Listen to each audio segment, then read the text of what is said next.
Coming up next, we have a session to meet your RTOC and NTOC representatives from Region 10. We're about 5 minutes early, but I think we're going to go ahead and just get started. We have a few folks, and I think that without any further ado, I'm going to go ahead and introduce our chairman, Raymond Paddock. Good morning, or good afternoon. For the third time today, I'm introducing myself, and I'm happy to do so. My name is Raymond Paddock. I'm the environmental coordinator for the Central Council of Tlingit and Haida, also your Region 10 Tribal RTOC chair. My Tlingit name is Kusatan. I am Kagwantan of the Eagle's Nest House in Sitka, Alaska. And with that, before we get started in the introduction of our RTOC members, I wanted to let you know that we do have vacancies for the Eastern Washington RTOC slot, and we're hoping we can get some folks out that way to run for that position. We'd be happy to have that seat filled. Also, I want to inform of the upcoming elections with the TOC group that we will be voting for our chair, vice chair, and standing committees that we are going to be established, our HR committee, our finance committee, and such of those things. That will be October, November. And also we'll be putting out the slots for Alaska RTOC 1 and 2 and the Eastern Washington RTOC also. So with that, I'd like to let our TOC members introduce themselves. We have in order, so as you guys see, you can go ahead and read it off. And go ahead and talk, and please state the tribes that you are representing. We'll go ahead and start off in Idaho with Aaron Miles. It looks like he's having some technical difficulties. We'll come back to Aaron. With that, we can move on to the Oregon RTOC rep, Carter. Hi, my name is Carter Thomas. I'm the Air and Water Protection Specialist for the Confederated Tribes of Coos, Lower Umpqua, and Sayusa Indians.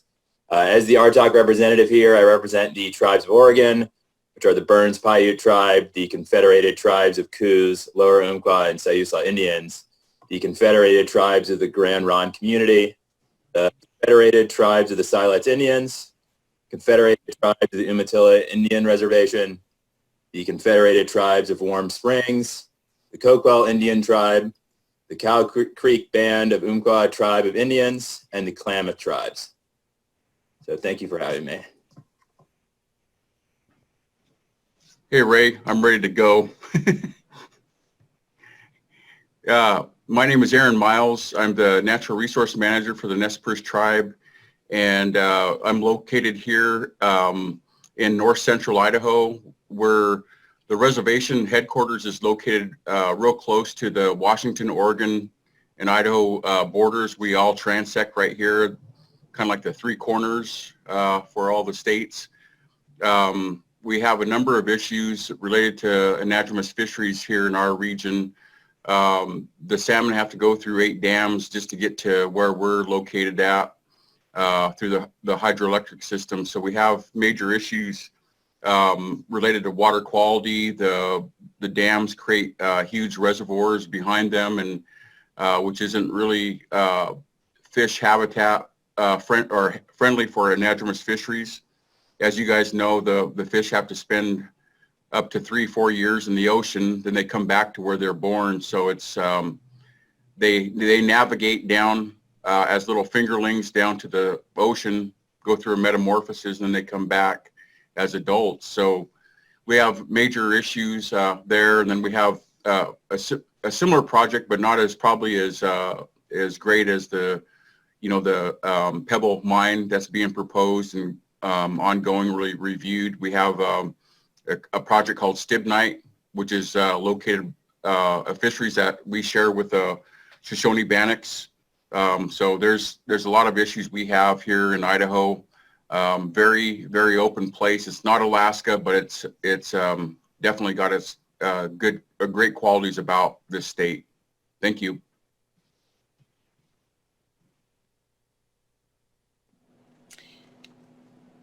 Aaron, if you're still there, could you read off the list of tribes that you represent, please? Yeah, so it would be the Coeur d'Alenes, which are north of us. It would be the Kootenays in north. They're just south of the Canadian border, about maybe 2.5, 3 hours, or 2 hours maybe. Probably not even pretty close. And then we have, let's see, then further down below us would be Shoshone-Bannocks, but they have their own region. And then I'm missing somebody here, but that's pretty much the extent of where we're, having the tribes that we represent here in Idaho. Great, thank you, Aaron. You just missed Nez Perce. Well, yeah. No, but the Paiutes go into the, I think it's the Paiutes go into Nevada, but also into Idaho as well. So, yep. Yes. So part of those tribes split with Region 8. Yeah. Great, thank you so much. All right, Ray, let's move on to the next presenter. That looks like it will be Carter Thomas out of Oregon, our Oregon RTOC rep. Carter went first, so I believe we're going to jump right into Todd in Western Washington. My apologies. Hello, everyone. My name is Todd Mitchell. My traditional name is Walatum. I'm a member of the Swinomish tribe. I'm the environmental director for my tribe and represent Western Washington, which is the whole host of tribes in Western Washington. Our major concerns are related to salmon and salmon habitat. So for Western Washington, those tribes include Makah, Quileute, Hoh, Quinault, Shoalwater, Cowlitz, Chehalis, Squaxin Island, Puyallup, Nisqually, Skokomish, Muckleshoot, Snoqualmie, Suquamish, Port Gamble, Sklallam, Tulalip, Jamestown, Sklallam, Stillaguamish, Saxuatl, my own Swinomish, Lower Elwha, Samish, Upper Skagit, Lummi, and Nooksack. Thank you, Todd. Our next RTOC rep is Alaska Position 1, Brian Holter, and his alternate is Billie Jean Stewart. I don't believe they are on the call right now. They might be having technical difficulties. So Randy, would you like to talk a little bit about Brian? I will. I didn't get Brian's bio, but I do have Billie Jean. She sent me a text and is having a few issues logging in, so I'll just read from her. She says her name is Billie Jean Stewart. She's from Calskag, Alaska. Billie Jean is the alternate for Brian Holter Jr.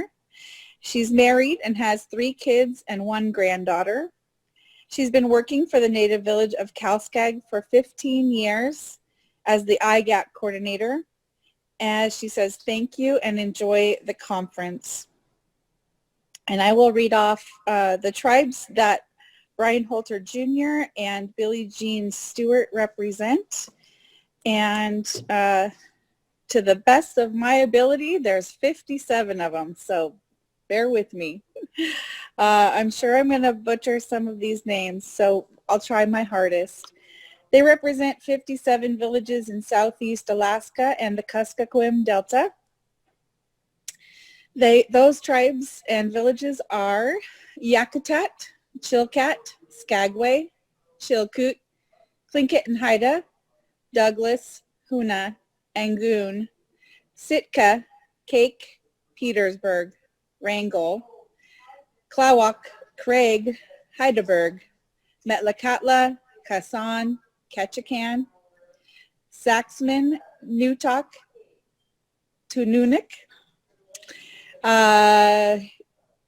Nunakuyarmute, Ukumute, Nightmute, Chifornak, Kipnuk, Oratsarmute, Akiachak, Akiak, Huithluk, Platinum, Good News Bay, Quinnihock, Quigilinook, Koniganak, Eek, Tuntuliak, Napaskiak, Oscarville, Amaktulak, Nanupitchuk,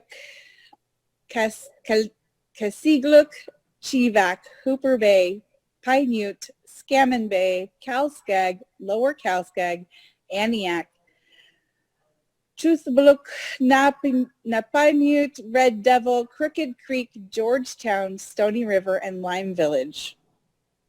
Thank you very much. Thank you, Randy. That was 57 villages that one Alaska rep represents. As you can see, Alaska has many communities, 229 to be exact, out of the 271 that we represent in Region 10. I'm going to add to that list right here, as I am Raymond Paddock, Alaska Seat Chair 2, Position 2. The area that I'm representing right now is about 50 villages in the Norton Sound and the North Slope area, including Gamble, Savunga, Diomede, King Island, Brevig Mission, Teller, Mary's Igloo, Nome, Solomon Council, White Mountain, Chinook, Elim, Koyuk, Shaktoolik, Unalakleet, Stebbins, St. Michael, Caltag, Nulato, Koyukuk, Galena, Ruby, Wales, Shishmarath, Deering, Buckland, Selawik, Norvik, Kiana, Kotzebue, Ambler, Kobuk, Shungnak, Holsia, Hughes, Alatna, Alatkeket, Evansville, Anatuvik Pass, Noatak, Kivalina, Point Hope, Point Lay, Wainwright, ICAS, Tasuk, Utqiagvik, Nuksuk, and Tektovik. And my apologies if I butchered any of the names in your guys' community. Moving on with our next Alaska Position 3 RTOC rep, Patricia Salmon. Okay, I'm Patricia Salmon. I'm from Chalkeetzik, Alaska. I'm from the tribe Chalkeetzik Village. I work for the Village Council environmental program as a environmental planner. I have 2 grown children. One lives in Seattle, other one in Fairbanks. I have 2 grandchildren. I've been serving since last year. I'm still trying to figure out all of this, and then the pandemic started, so it seemed like I've just been trying to get caught up. The villages that I serve are Arctic Village, Venati, Fort Yukon, Chalkeetzik, Birch Creek, Circle, Beaver, Stevens Village, Rampart, Minto, Hanana, Manly Hot Springs, Nenana, Eagle, Healy Lake, Dot Lake, Hannah Cross, Petland, Mantesta Lake, Northway, Chishna, Cantwell, Gakona, Galcana, Heslina, Copper Center, Chitina Sweetmute, Grayling, Ambic, Shaktoolik, or Shaglock, sorry, Holy Cross, Yukon, Kalunavik, Anomic, or Anomnek, Alukkanek, Nunam Ikwa, as Kasar Miak tribe, Andrievsky,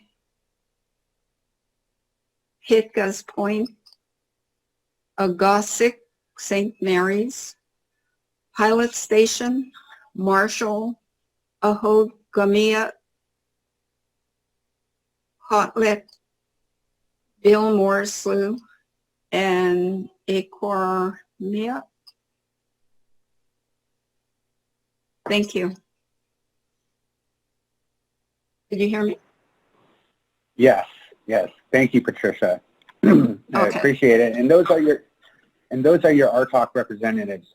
Moving on, also our NTOC representatives who sit with us on a regional level at the Region 10 are also as our representatives to elevate the issues on a national level. And so now I'll let the Alaska NTOC position, Rep 1, introduce himself. Actually, I'm not seeing him on here, so Randy, would you like to introduce our NTOC Alaska Position 1 rep? I believe that Sarah is on. Sarah, are you with us? His alternate? Okay.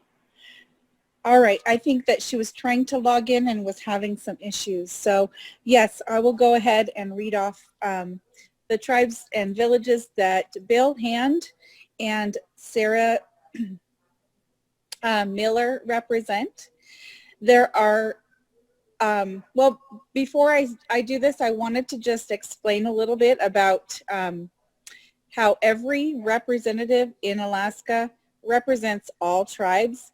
But in order for us to make sure that none of your tribal communities fell through the cracks, we wanted to assign certain villages to certain representatives. So although we're naming off all of these villages that these representatives are assigned, you can talk to anybody on our committee and get your voices heard. So this is just our way internally to make sure that, that we cover all of our bases. So for Alaska NTOC Position 1, Bill Hand and Sarah Miller, they represent and are assigned 40 villages in Cook Inlet, Kodiak, and the Aleutian Pribilof Islands. They include Chiniga, Tatitlek, Eyak, Kaguyak, Akiok, Old Harbor, Larson Bay, Tangierniak, Afognak, Sunyak, Ozinki, Port Lions, Karluk, Port Graham, Nanwalik, Seldovia, Ninilchik, Kenaitsi, Salamatov, Tayonik, Kinnick, Iklutna, Chicaloon, Talkeetna, McGrath, Nikolai, Toledo, Nelson Lagoon, Sandpoint, Unga, Belovsky, King Cove, Hollow Harbor, False Pass, Akutan, Unalaska, Nikolsky, Atka, St. Paul, and St. George. The next person up, is Alaska NTOC Position 2 reps, Gayla Hosset and Cassandra Johnson. Hi, good afternoon, everybody, and thank you for joining us to meet your RTOC and NTOC reps. My name is Gayla Hosset, and I am from Dillingham, Alaska. That's located in Southwest Alaska. My Yupik name is Tuthkuk. I am the daughter of Tom Hosset and Virginia Luckhurst, and my grandparents are Mike and Bertie Hosset and George and Annie Ramondas. I'm happy to be here with you guys here today, and I wish that we were able to be here in person. We have a lot of issues that we do talk about at our RTOC, and Bill and I take those, and there's other NTOC members that are on here as well, that we take those issues to the national level. And there's some real challenges that we face as Indigenous inhabitants on our lands, and as we are the caretakers of our lands, and we've seen the great opening that we had here this morning with the videos and how important our resources are to us. And this team that we have of RTOC and NTOC members has become a family. And we share a lot of issues together, and these are heartfelt issues that we bring to the table. And I just want to thank all the warriors that are with us on the phone, on the virtual teleconference here today, because we are all warriors. And the time is now for us to speak up, let our voices be heard. And we have some real issues that are impacting our traditional ways of life. And as industry around us keeps growing and growing, that we need to make sure that we continue to be the protectors of our lands. I'm the second chief of Chilliwack Tribal Council, and I'm also the Director of Natural Resources for Bristol Bay Native Association. So all of us tribal leaders wear many different hats, and we sit on different boards and different councils. All of the common issues are the same across these different boards and councils that we do serve on. And I just want to thank everybody for being here. I'll let Cassandra introduce herself. She's my alternate when I'm not able to attend the meetings. Cassandra's my right-hand person. I rely on her a lot. She's doing an excellent job, and I'm happy for her to be a part of this team. Cassandra? Well, Kachanachit, thank you, Gayla, for the short, brief introduction. I am Cassandra Johnson. I'm the daughter of Gail Sorensen and Sandra Johnson. My mother, Gail's family, we're from here in Dillingham, Alaska, in the Bristol Bay region, and then my dad's from South Dakota. So I'm Aleut and Sioux, and they like to joke that I'm a salute, Aleut and Sioux. And I was born and raised in Dillingham. I am a Chachiang member, tribal member. Also work there, call-in, as well as I work at Bristol Bay Native Association, running the IGEP program as their environmental program manager. Great to be on this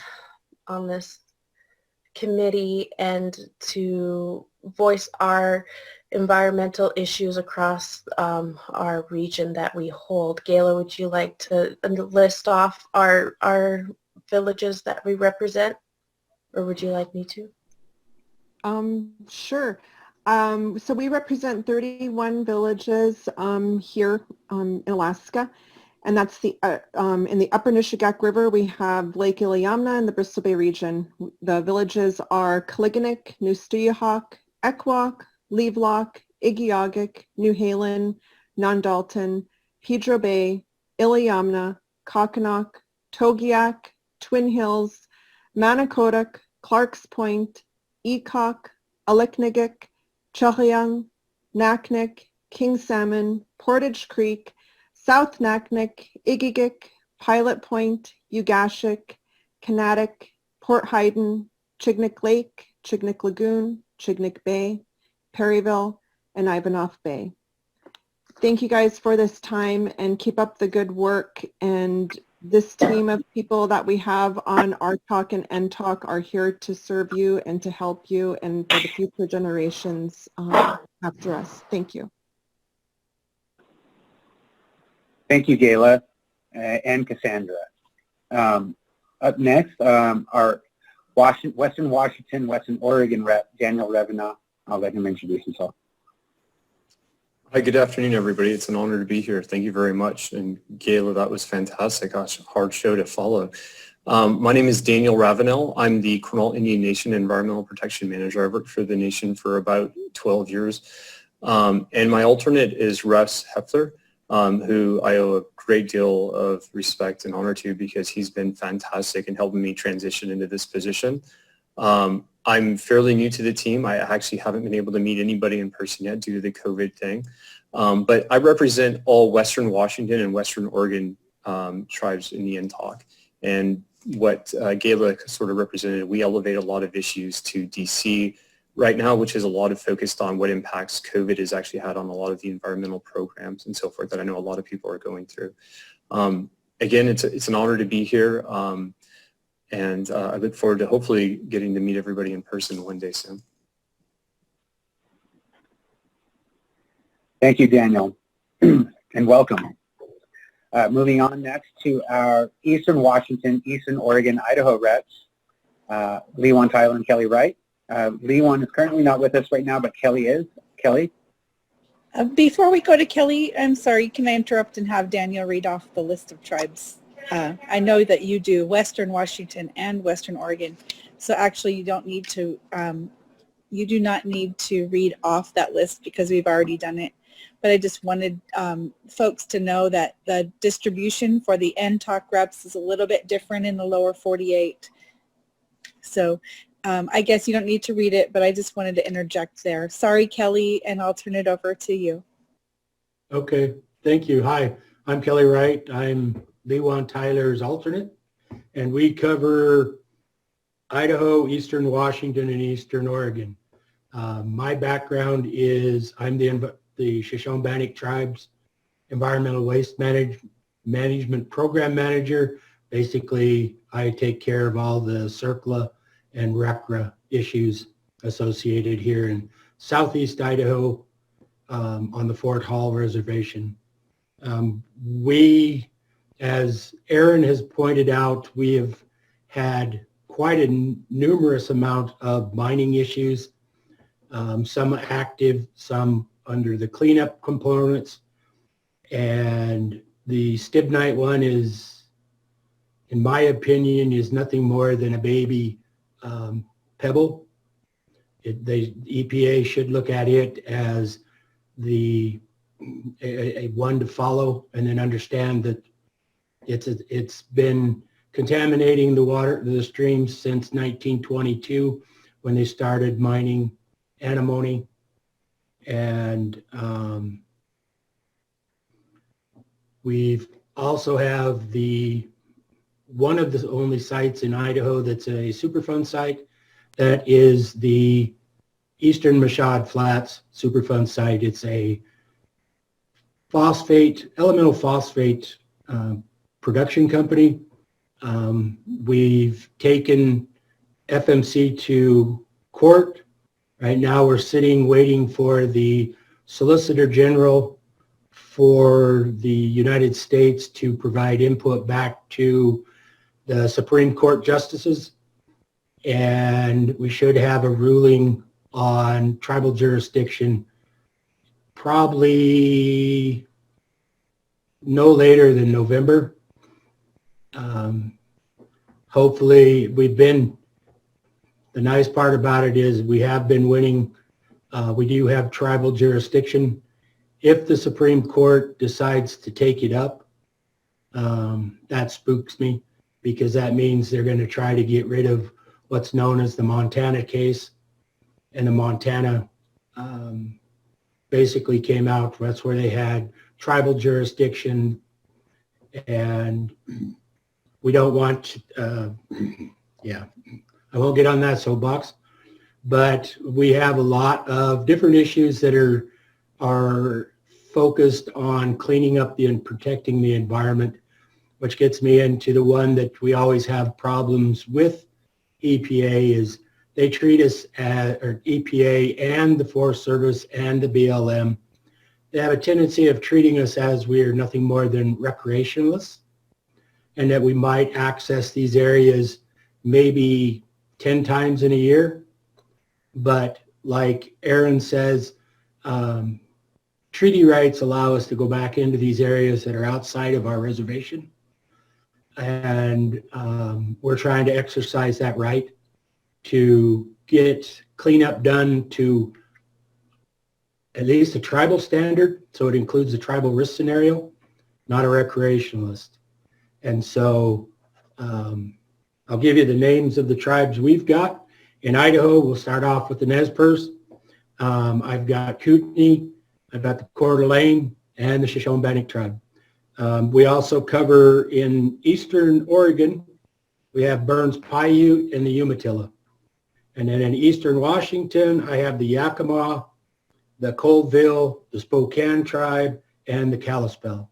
And the nice part about being down in the lower parts of the state, our names are a little easier to pronounce. So I don't think I butchered any of them. And for once, I'll keep it short. I'll turn it back to you, Ray. Oh, Kelly, that was great. No need to keep it short. I love when you speak with the passion that you have. It's very powerful, so much appreciated. With that, I want to thank all the current TOC members, the newly elected members, as well as the past TOC members that have made this group as powerful as it is and has allowed us to develop and bring the capacity in that we have right now. So I just wanted to put that out there. Again, thank you all to the current members, the newly elected members, and past TOC members. Randy?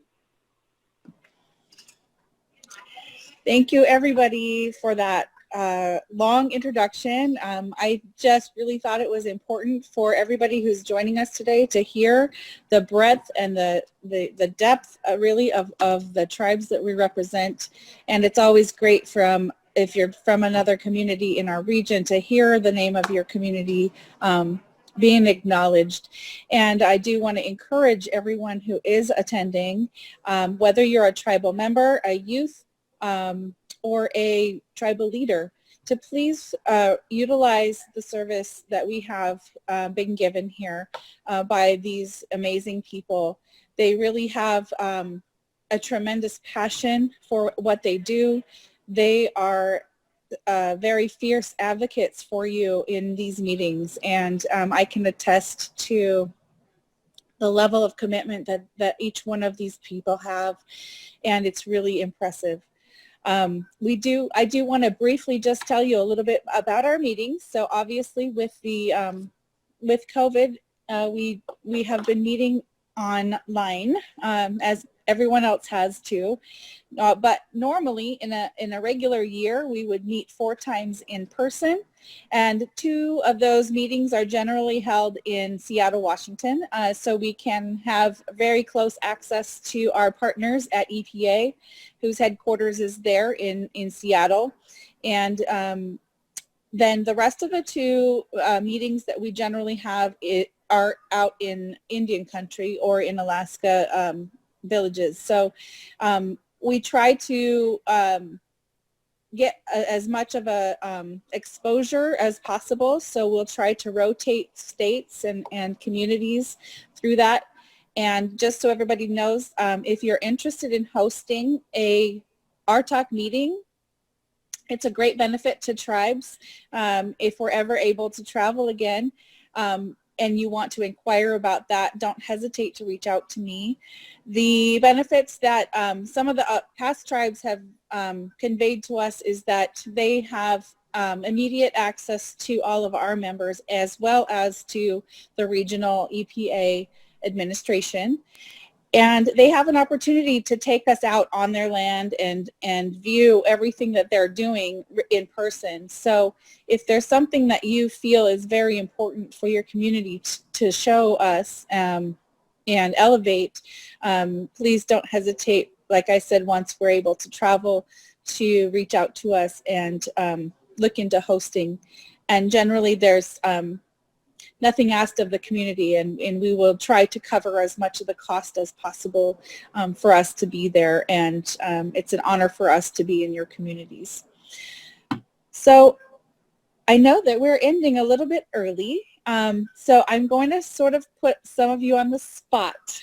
I would like to ask for the NTOC representatives to talk a little bit about how what your meetings look like. I would like for you to tell our guests who's present at these meetings and kind of what kind of things happen. Who's there from EPA, who's there from the rest of the country. If you could just walk us through a little bit of your meetings at the national level, that would be great.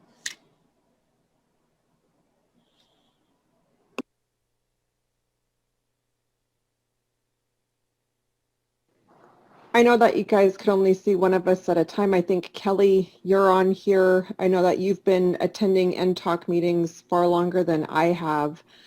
Who's there is AIEO and EPA members. The meetings are, I would say, fairly fast meetings to address these issues. It's really hard when you're on a time crunch to talk about across the nation of all of these environmental issues that are impacting our tribal lands.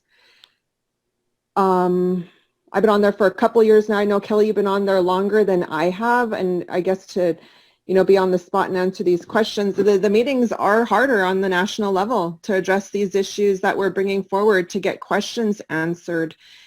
And that's where we come in and we ask the questions that need to be asked. When you guys bring issues to us, we bring those issues forward. There's an executive team of NTOC. NTOC isn't necessarily as structured as much as RTOC. Our Region 10 has a little bit more structure than the NTOC level. And that could be with the grants that we have, that we do receive from EPA. Very challenging, as I could say, it's very challenging as a tribal citizen to bring these issues forward. Kelly, if you could help back me up, I'll put you on the spot because you've been there attending it a lot longer than I have and have that a little bit of that historical knowledge. Billie Maines was on for served on NTOC and RTOC for a number of years, and he's from here from Dillingham. And it's just issues that we've been fighting for decades on a lot of our issues in tribal country.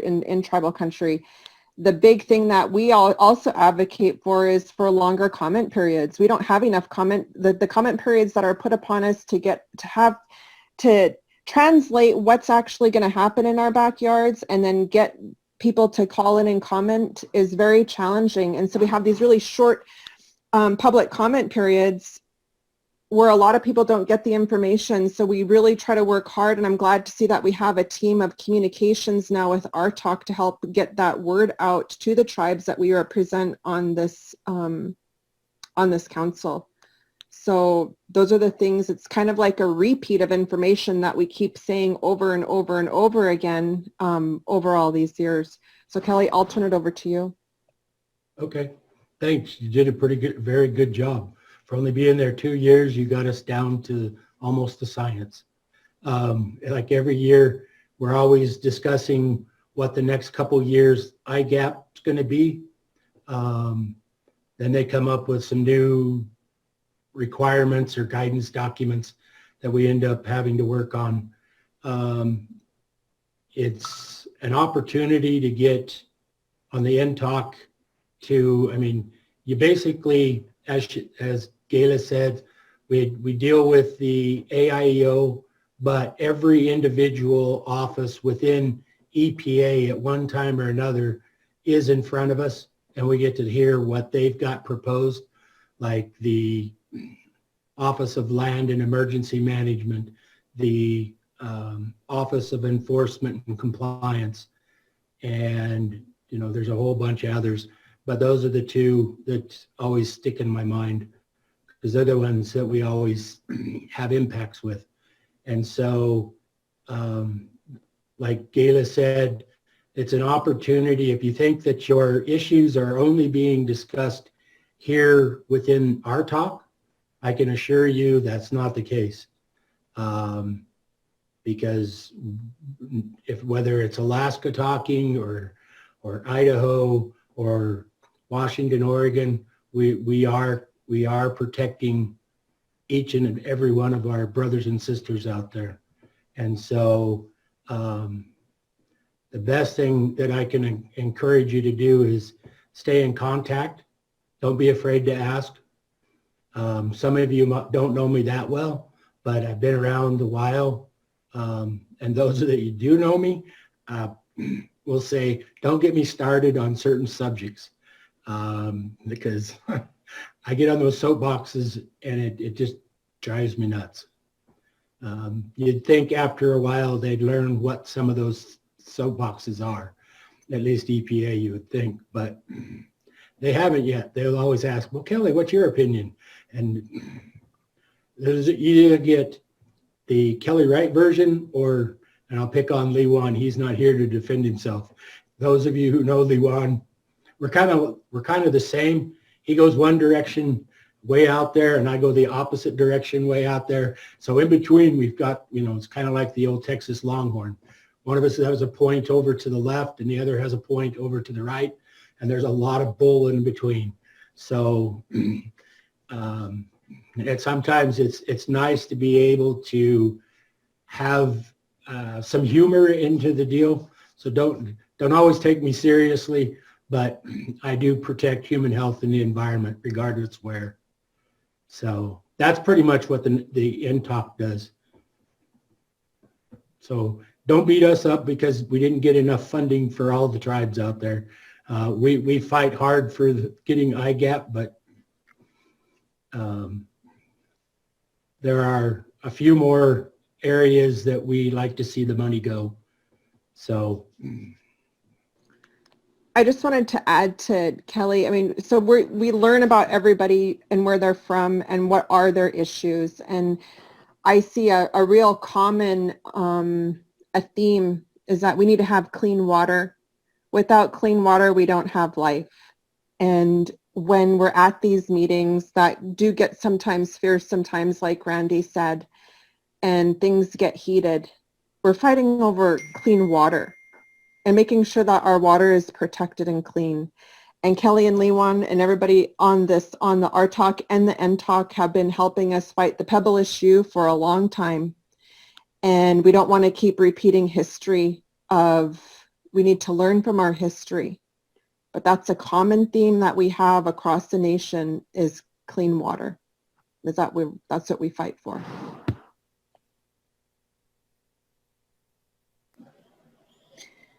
You guys are so passionate. We're so lucky to have you on this committee and serving our region.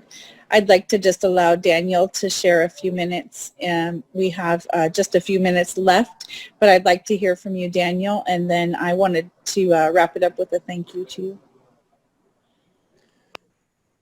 Yeah, absolutely. Well, Gayla and Kelly have definitely been on the team a lot longer than I have, and I think they did a fantastic job talking about our regional responsibility and how we elevate things at a national level.